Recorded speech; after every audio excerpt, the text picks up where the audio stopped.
क्या है? क्षमा करना क्या कोई गहन गुण है? क्षमा करना क्यों जरूरी है? किसी को माफी देना क्यों जरूरी है? और कोई माफी लेके क्या ले लेता है? क्या माफी लेने से वास्तव में कोई हमारी कमजोरी दूर होती है? माफी लेने से क्या कोई तपस्या होती है? माफी लेने से हमारे जीवन में क्या परिवर्तन ऐसा होता है जो कि हमें मजबूत करता है? माफी लेने में ऐसी कौन सी वैज्ञानिक प्रक्रिया छिपी हुई है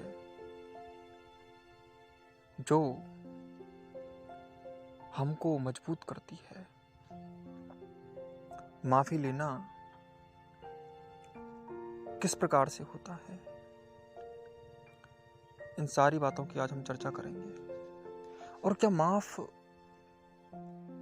करने से या फिर माफी मांगने से क्या कोई माफ किया जा सकता है? ये बहुत ही मुख्य मुद्दा है। माफी क्या ऐसी चीज है जो हो जाए? क्या केवल ये कहने से कि तुम्हें मैं माफ करता हूँ कोई माफ कर देता है क्या? क्या ये कहने से कि तुमने मुझे माफ कर दिया क्या तुम संतुष्ट इतने से हो जाओगे? क्या इसमें संतुष्टि छिपी है कि उसने कह दिया मुझसे कि मुझे माफ कर दो, मैंने गलती की, तो क्या गलती उस माफी के कहने से खत्म हो जाएगी? नहीं, माफी ऐसे खत्म नहीं होती। माफी कभी ऐसे खत्म नहीं होती। ये एक जटिल प्रक्रिया है और सामान्य आम जीवन में हमने जो चित्र अपने मस्तिष्क में अंकित कर लिया है, वो जो तपस्या जिसे हम माफ़ी मांगना कहते हैं और आम प्रक्रिया में जो माफ़ी मांगना है, उसमें बहुत अंतर है। क्योंकि हम आम जीवन में कर क्या रहे हैं? माफ़ी मांगना। ये माफ़ी वास्तव में वो माफ़ी है कि नहीं? वो माफ़ी है। माफ़ी ऐसी नहीं होती। हम क्या करते क्या हैं? हम गलती करते हैं, कहते हैं सॉरी यार। क्या गलती करना खत्म हुआ? नहीं। फिर गलती करते हैं, फिर कहते हैं यार सॉरी। तीसरी बार गलती करते हैं, वही प्रक्रिया बार बार होती है। लेकिन तुमने अपनी गलती करना बंद किया? नहीं किया। सॉरी गलती करने का मौका देना है। माफ कर देना गलती करने का मौका देना है। माफी किसे करें, कैसे करें, ये सारी बातें बड़ी जटिल हैं। इन सारी बातों पर हम बहस करने वाले हैं। बहस नहीं कह सकते कि इस पर डिस्कशन होना चाहिए, जरूरी है। तो इसी बात को आज हम स्पष्ट करेंगे कि माफी है क्या। इसमें सबसे पहली बात करते हैं। पहली बात तो यही है कि माफी कोई बार बार की जाने वाली चीज नहीं है कि मैं बार बार किसी को माफ करता रहूंगा। योगी के जीवन में माफी केवल एक बार होती है।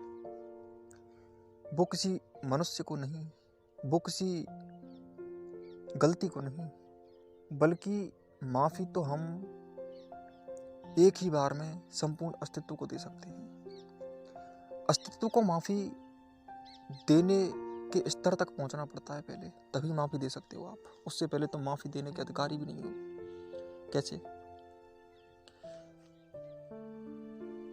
एक आदमी जो समझता ही नहीं है कि छत पर कैसे चढ़ना है और दूसरे को एडवाइस देता है कि यहाँ से तुम उस सीढ़ी से जाना, उस सीढ़ी पर तुम्हें कोई भी गिरने जैसी चीज नहीं मिलेगी। वो समझाएगा तुम्हें, वो रास्ता बताएगा, लेकिन जो खुद नहीं गया वो क्या रास्ता बताएगा। इसलिए ये जो माफी की प्रक्रिया है कुछ ऐसी है कि आप माफ कर रहे हैं पहले ही, आप जानते भी नहीं हैं कि माफ़ करने से क्या होगा। तो ये माफ़ करना नहीं है। माफ़ संपूर्ण अस्तित्व को एक ही बार किया जाता है, और इस प्रक्रिया तक पहुंचने के लिए पहले आपको यह समझना पड़ता है कि आर पार क्या है। योगी जन कहते हैं कि मैं किसी इंसान को नहीं, मैं पशु पक्षियों, झीलों, झरनों, नदी, पृथ्वी, सूर्य, चंद्र सबको माफ करता हूँ। इन्होंने हमारा कुछ नहीं बिगाड़ा। कभी भी सूर्य तुम्हें गर्मी नहीं देता जिससे तुम्हारा चिड़चिड़ापन उत्पन्न हो। कभी झील तुम्हें या महासागर तुम्हें कभी अपने आप में डुबोता नहीं है, उसकी गलती नहीं है। कोई भी सर्प तुम्हें काटता नहीं है, उसकी गलती नहीं है। मौत तुम्हें कभी मारती नहीं है, ये भी उसकी गलती नहीं है। क्रोध, मोह, माया, ये सब निष्पाप हैं। माया का स्वभाव ही है मोहित करना। वो अपना काम कर रही है, वो यदि अपना ना काम करे तो फिर वो अपना धर्म छोड़ देगी। उसका धर्म है ये करना, तो उसको करना ही पड़ता है। इसलिए माया को भी माफ कर दो, माया को भी माफ कर दो, क्रोध, लोभ को भी माफ कर दो, मोह को भी माफ कर दो। लेकिन इनको पूरी तरह से समझे बिना आप माफ़ी के काबिल बन कैसे सकते हैं? क्या तुम में इतनी हिम्मत है कि तुम क्रोध को माफ़ कर सको? नहीं है, क्योंकि तुम क्रोध को जानते ही नहीं हो। क्रोध को जानने से पहले क्रोध को माफ़ किया ही नहीं जा सकता। क्रोध को माफ़ तो तभी किया जा सकता है जब तुम क्रोध के आर पार हो जाओगे। इसीलिए माफ़ी देना यहाँ से शुरू होता है। हम एक ही बार में सब कुछ माफ़ कर चुके हैं। प्रकृति हमें कभी भी घसीटती नहीं है, मौत हमें कभी भी मारती नहीं है। ये चारों ओर का जो संसार दिखाई देता है, वो संसार हमारी भलाई के लिए है, वो हमारा बुरा करने के लिए नहीं है। अधिकतर जो झोला छाप जो ऋषि मुनि होते हैं, जो अपने आप को ऋषि मुनि कहते हैं और बार बार कहते हैं कि संसार तो नश्वर है, इस संसार में कुछ भी नहीं है, ये संसार खत्म हो जाएगा। ये वास्तव में वो होते हैं जो पहुंचे नहीं अभी तक, जो संसार के मारने को मारना कहते हैं, मौका नहीं। संसार में मरना भी एक मौका है, क्योंकि मरने के बाद ही जीने की शुरुआत होती है। लेकिन आप जीने की प्रक्रिया को बदल दीजिए, आप मरने के बाद जीना सीखिए, तभी आप संसार में जी सकते हैं। ऋषि मुनि तपस्या के द्वारा अपने आप को खत्म कर देते हैं, मार देते हैं, तब जीना शुरू करते हैं। ठीक उसी तरह जैसे कि सिद्धार्थ गौतम ने सिद्धार्थ को मारा और उसके बाद में फिर वो सिद्धार्थ को मार कर ही बुद्ध बना। ठीक उसी प्रकार से जब तक आप खुद को नहीं मारोगे तब तक जीना शुरू नहीं होगा। इसीलिए जब तक कोई खुद को मार ना दे, अपने अस्तित्व को खत्म ना कर दे, अपने आप को मारने का अर्थ है अपने अहम को नष्ट कर देना। जब कोई अपने अहम को पूर्ण रूपेण नष्ट कर देता है तो अधिकारी होता है माफ करने का। वो उसको सताने वाले तत्वों से भी दोस्ती कर लेता है, क्योंकि वो जानता है कि ये सताने वाले तत्व भी मौका हैं। Struggle is the synonyms of life. अगर तुम्हारा जीवन संघर्ष में नहीं है तो वो जीवन नहीं है, क्योंकि जीवन और संघर्ष पर्यायवाची हैं। दोनों पर्याय हैं एक दूसरे के। जिस दिन स्ट्रगल खत्म, संघर्ष खत्म, उसी दिन जिंदगी खत्म, क्योंकि जिंदगी तो तब तक होगी ही होगी जब तक स्ट्रगल है, और स्ट्रगल तब तक है जब तक तुम्हारे अंदर एक भी सांस उपस्थित है। बहुत लोग कहते हैं ना कि यार ये समस्या कब खत्म होंगी मेरे ही जीवन में सारी समस्याएं क्यों हैं? मुंह बना बना कर कहते हैं कि मारे गए हम तो किस्मत के मारे हैं। किस्मत ने हमें कहाँ लाकर खड़ा कर दिया? ये मेरे साथ ही क्यों होता है? ये सारे लोग मुझे बदनाम करने में क्यों लगे हुए हैं? ये घर वाले मेरी पीछे क्यों पड़ गए हैं? बड़ा विचित्र सा लगता है कि ऐसा क्यों? ये सब लोग ऐसा लगता है कि सारा संसार, सारा अस्तित्व, सारे जो प्राकृतिक तत्व हैं वो इस इंसान को खा जाएंगे। जैसे पशु पक्षी उससे नफरत करते हैं, जैसे झीलें उससे नफरत करती हैं, सागर उससे नफरत करता है, बगीचा उससे नफरत करता है, फूल उसकी तरफ मुस्कुराते नहीं हैं, बल्कि अपने आप को फेर लेते हैं, वो भी नफरत करते हैं, उसको ऐसा लगता है। लेकिन प्रकृति बराबर बरसती है, वो कभी भेदभाव नहीं करती। तुम्हारे जीवन में जो समस्याएं आई हैं, जीवन खुद एक समस्या है, स्ट्रगल है। ये स्ट्रगल मौका है, धोखा नहीं। यदि तुमने इस स्ट्रगल को भोग का नाम समझा तो ये मौका धोखा हो जाएगा। जीवन में जीना मौका है, धोखा नहीं। अब वही जो हमारा टॉपिक है उसकी तरफ मुड़ते हैं। माफ करना। माफ करने का अर्थ होता है धोखे को मौका कह देना। प्रकृति की कोई गलती नहीं है, तो इंसानों की गलती कैसे हो सकती है? मैं खुद जब दिन में हजारों गलतियां करके खुद को माफ कर देता हूँ, तो क्या दूसरे की 10-5 गलतियां माफ नहीं कर सकता? बिल्कुल कर सकते हैं। माफी एक बार दे दो। मैं जानता हूँ, मैं इस बात को अच्छी तरह से जानता हूँ कि जब जीवन बहता है, जब चलता है, तो हजारों ऐसी बातें उठेंगी, तुम गलती करोगे, उधर दूसरे लोग भी गलती करेंगे, वो अपने आप को गलत समझ के तुमसे कहेंगे कि मुझसे गलती हो गई, तुम भी कहोगे। लेकिन ये गलती करना, माफ़ करना नहीं है, ये तो बस एक बहाव है। तय तो तुमने पहले ही कर दिया, माफ़ तो तुमने पूरे अस्तित्व को पहले ही कर दिया, इसलिए अब माफ़ करने की ज़रूरत नहीं रही। और अगर तुम अब माफ़ करोगे तो उसको गलती करने का मौका दोगे। कैसे? इस बात को थोड़ी वैज्ञानिक तरीके से समझ लेते हैं कि एक आदमी जिसने कोई गलती की, तुम्हारे सामने कोई बदतमीजी करके चला गया, कुछ भी कह दिया उसने, तो बाद में उसको रियलाइज हुआ कि हाँ मैंने गलती की। उसको रियलाइज भी नहीं हुआ, उसे लगा कि यार गलती तो मुझसे हुई है। तो वो जाएगा जहाँ तुम होगे और तुमसे आकर कहेगा कि मुझे माफ़ कर दो। तो उस जगह, उस समय पर क्या करोगे? तुम समझ रहे हो कि वास्तव में ये गलती उसने की है और ये माफ़ी मांगने आ गया है, तो बड़ा मासूम है। नहीं, वो मासूम नहीं है, वो बहुत अहंकारी है। कैसे? देखो, उसने जब वो गलती कर रहा था तो उसके अंदर कोई मासूमियत नहीं थी। तो बाद में मासूमियत कहाँ से आ गई?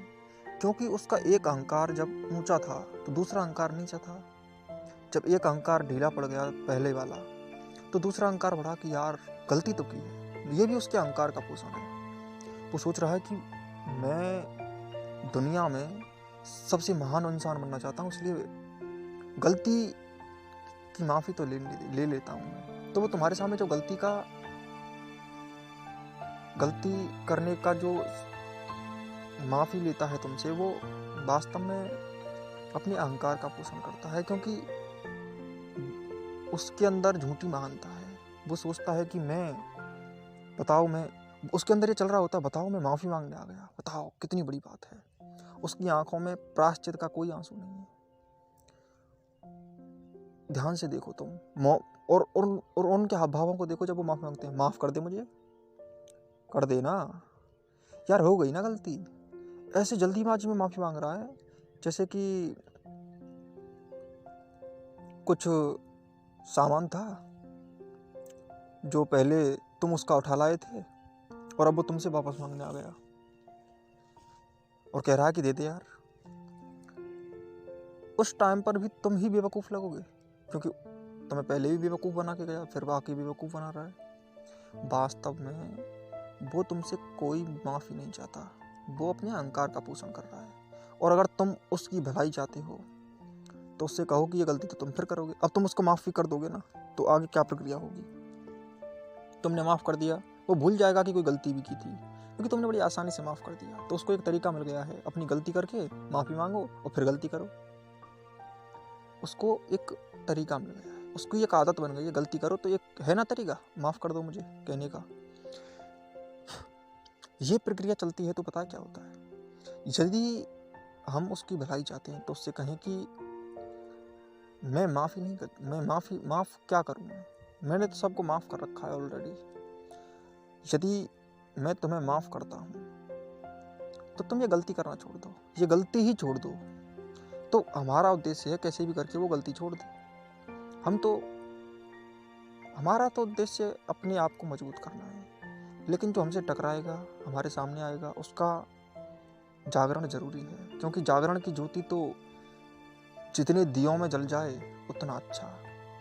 तो वो टकरा गया तो उससे यही कहना है कि देखो, गलती को कम करो, मुझसे नहीं, अपने आप से माफ़ी मांगो, अपने ज़मीर से कहो कि मुझे माफ़ कर दे, मैंने गलती की। खुद से माफ़ी मांगो। यदि कोई मनुष्य खुद को माफ़ कर देता है तो सामने वाला तो उसको माफ़ कर ही देता है। किसी को माफ़ करने के लिए या किसी से माफ़ी लेने के लिए कहीं दूर जाने की ज़रूरत नहीं होती। तुम माफ़ भी करते हो तो संपूर्ण अस्तित्व को एक साथ, संपूर्ण अनंत को एक साथ।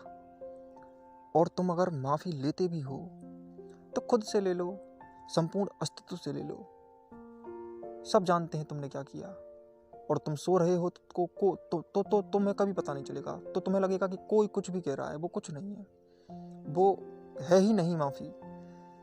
तो तुम्हें ये पता ही नहीं चलेगा कि माफ़ी कुछ ऐसी चीज़ भी होती है। इसलिए मैं कह रहा हूँ कि माफ़ी एक बार की जाती है, बार बार नहीं। माफ़ भी एक बार किया जाता है, बार बार नहीं। और माफ़ी मांगी भी एक बार जाती है, बार बार नहीं। गिलानी, प्रायश्चित और पश्चाताप, ये बड़े अलग शब्द हैं, इनकी थोड़ी बात कर लेते हैं। प्रायश्चित एक योग विज्ञान की तपस्या का अंग है। पश्चाताप प्राकृतिक स्वभाव, और गिलानी अपने जीवन की बड़ी बड़ी गलतियों का शोक।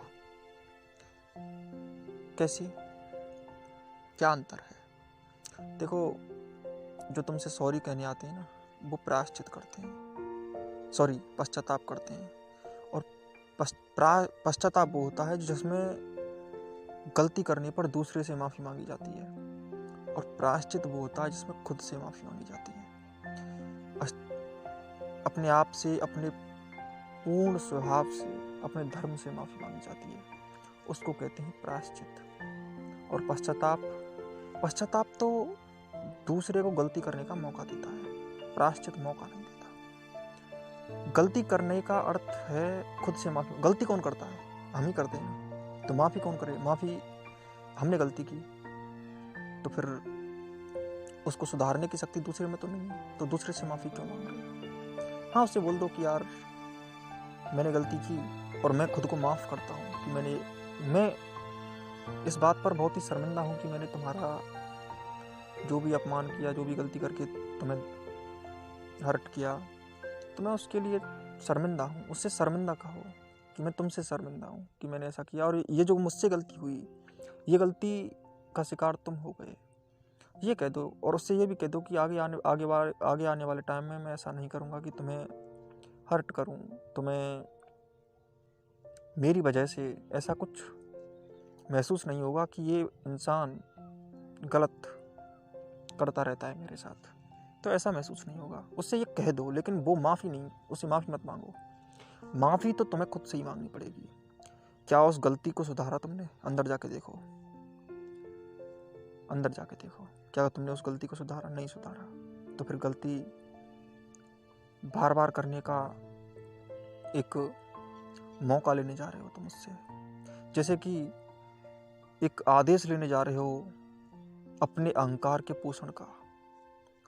इसलिए माफ़ी ऐसी नहीं होती। माफ़ी उससे भी आगे की चीज़ है। माफ़ी एक तपस्या है जिसमें आप बैठो, अपनी गलतियों को सोचो, फिर उनका प्रायश्चित करो और कहो कि वास्तव में मैंने कितनी गलतियाँ की हैं जीवन में। उन गलतियों को सोचो और उनसे दुखी मत हो, क्योंकि तुम जानते हो कि दुखी होकर तो कमज़ोर होते हो। दुखी नहीं होना है, अपनी गलतियों का सोच के दुखी नहीं होना है। क्या करना है?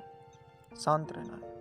शांत रहते हुए अपनी गलतियों को देखना है कि मैं ये गलती करता हूँ और ये गलतियाँ की हैं, तो जो गलतियाँ की हैं पहले तो उनसे भागो नहीं। भागने का मौका मत देखो, ये मत सोचो कि अब भागो। तुम्हारा जो मस्तिष्क है वो स्थिर होता ही इसलिए नहीं है कि तुम भागते रहते हो अपने आप से। अपने आप से भागते रहोगे तो कभी भी गलतियां नहीं सुधरेंगी।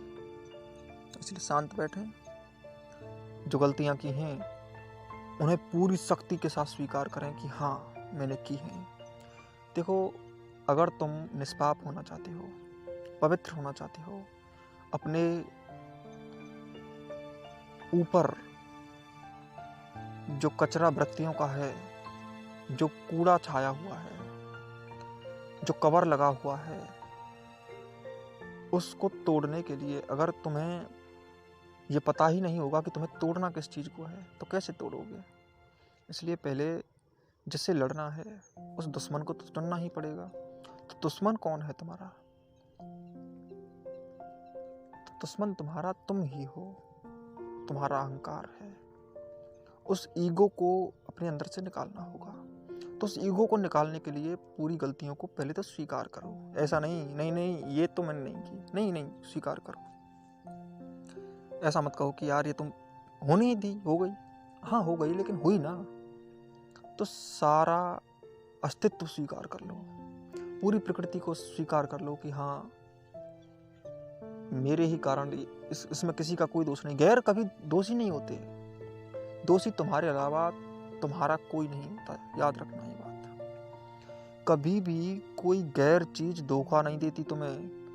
धोखा तुम्हारे अंदर से ही निकल सकता है, गैर कभी धोखा दे ही नहीं सकता। धोखा तुमने ही पैदा किया है। तुमने पहले उम्मीद की, उम्मीद की पूरी होना या ना होना तुम्हारे हाथ में नहीं था। यदि तुम्हारे हाथ में था तो तुम्हें उम्मीद करने का अधिकार है, लेकिन उम्मीदें तुम्हारे हाथ में है ही नहीं। उम्मीद गैर से की, वो टूटी तो गैर का दोष क्या? उम्मीद किसने की? तुमने ना। उम्मीद टूटी तो दुख हुआ। उम्मीद रखोगे ही नहीं तो दुख क्यों होगा?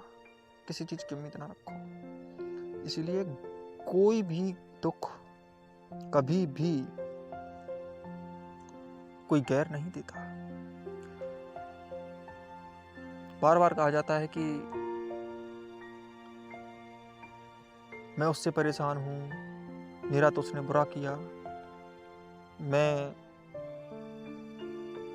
उसने बर्बाद कर दिया, उसने मुझे धोखा दिया, उसने मेरे जीवन को नरक बना दिया, वो मेरे जीवन को पूरी तरह से बर्बाद कर गया, उसने मेरे जीवन को एक ऐसी खाई में धकेल दिया जहाँ से मैं निकल नहीं सकता।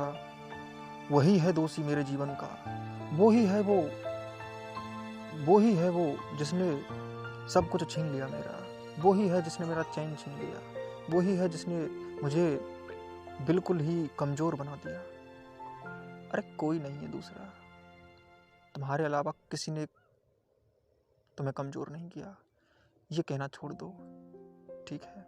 ये कहो कि मैंने खुद को धोखा दे दिया, मैंने खुद को कमज़ोर कर दिया, मैं ही हूँ वो जिसने अपने आप को मैंने ही नरक में ढकेल दिया, मैं ही हूँ वो जिसकी वजह से मैं एक ऐसी गहरी खाई में गिर गया हूँ जहाँ से अब मैं निकल भी नहीं पा रहा हूँ। मैं ही हूँ वो जिसने अपने जीवन को पूरी तरह से बर्बाद कर दिया। मैं ही हूँ वो जो अपने अहंकार का जन्मदाता भी हूँ, उसका पोषक भी हूँ, और उस अहंकार वृक्ष को बड़ा करने में मेरे अलावा किसी और का कोई योगदान नहीं है। उस अहंकार के बीज के छींटे भी मैंने दिए, वो खेती भी मैंने ही जोत बांध के उसको बोया था। अब वो अहंकार के जो पौधे थे वो उगे, बड़े हुए, कुछ पेड़ हुए, कुछ पौधे हुए। अहंकार की फसल काट कर मैं गुजारा करता हूँ, खून पीता हूँ अपने जमीर का, चूसता रहता हूँ अपनी आत्मा को। खत्म कर लिया है मैंने अपने आप को। ये कहो, ये मत कहो कि उसने खत्म कर दिया है, ये कहो कि मैं ही हूँ वो कारण, मैं ही हूँ सभी धोखों का, अपने लिए होने वाले धोखे का जन्मदाता। सभी धोखे मुझसे ही निकले हैं मेरे लिए। जो धोखा मुझसे जुड़ा हुआ है उसमें मेरे अलावा किसी और का कैसे हाथ हो सकता है? किसी और की इतनी औकात नहीं कि वो तुम्हें धोखा दे सके, क्योंकि धोखा तो केवल खुद से ही दिया जाता है। धोखा तो तुमने उस दिन दे दिया जब धोखा देने वाले को अपने जीवन में उतारा। और फिर चलो उतार, जिसको जीवन में जो भी आ रहा है उसे आने दो, लेकिन उसे ये अधिकार मत दो कि वो धोखा दे सके। इतना मौका ही मत दो उसको कि वो धोखा देने के योग्य भी है। सामने वाला कभी धोखा देने के योग्य नहीं होता, चाहे वो तुमसे कितना ही निकट क्यों ना हो। कोई भी तुम्हें धोखा दे ही नहीं सकता। तुम्हारे जीवन में तुम्हारे आसपास रहने वाले जितने भी लोग हैं वो कितने भी मोह माया में फंसे हुए लोभी हों, लालची हों, कैसे भी क्यों ना हो, वो चाहे तुमसे कितना भी निकट नियरेस्ट रहते हैं, लेकिन फिर भी वो तुम्हारे लिए, तुम चाहो तुम मजबूत रहो तो वो धोखा कभी नहीं दे सकते। ना तुम्हें दुख दे सकते हैं, ना तुम्हें धोखा दे सकते हैं, क्योंकि उनमें इतनी हिम्मत नहीं है कि वो तुम्हें धोखा दे सकें। क्योंकि धोखा तुम्हारे अलावा तुमसे ही पैदा हो सकता है। तुम्हारे लिए कोई धोखा नहीं दे सकता। तुम अपने आप को ही धोखा दे सकते हो, और कोई तुम्हें धोखा देने वाला इस धरती पर पैदा ही नहीं हुआ, क्योंकि धोखा दिया ही नहीं जा सकता, धोखा केवल लिया जा सकता है। ये वाक्य ही गलत है कि उसने धोखा दिया। हमेशा ये कहो कि मैंने धोखा लिया। उसने शब्द काट दो, और दिया, ये वाक्य है ना, उसने धोखा दिया, इस शब्द में से उसने और दिया, इन दोनों शब्दों को काट दो। इसमें लिख दो कि मैंने, उसने की जगह मैंने, धोखा, और दिया की जगह लिया। ये सत्य है। मैंने धोखा लिया ये सत्य है, उसने धोखा दिया ये पूरी तरह से झूठ है। इसलिए कोई भी किसी को धोखा नहीं दे सकता। और रही बात माफ़ी की, तो ना तो कोई किसी को इस दुनिया में माफ़ कर सकता है, और ना कोई किसी से माफ़ी ले सकता है। ये बात हमेशा ही ध्यान देने की योग्य है। वीडियो थोड़ी बड़ी हो रही है, इसलिए अब हम इस टॉपिक को कल से कंटिन्यू करेंगे कि वास्तव में क्षमा क्या है। यही हमारा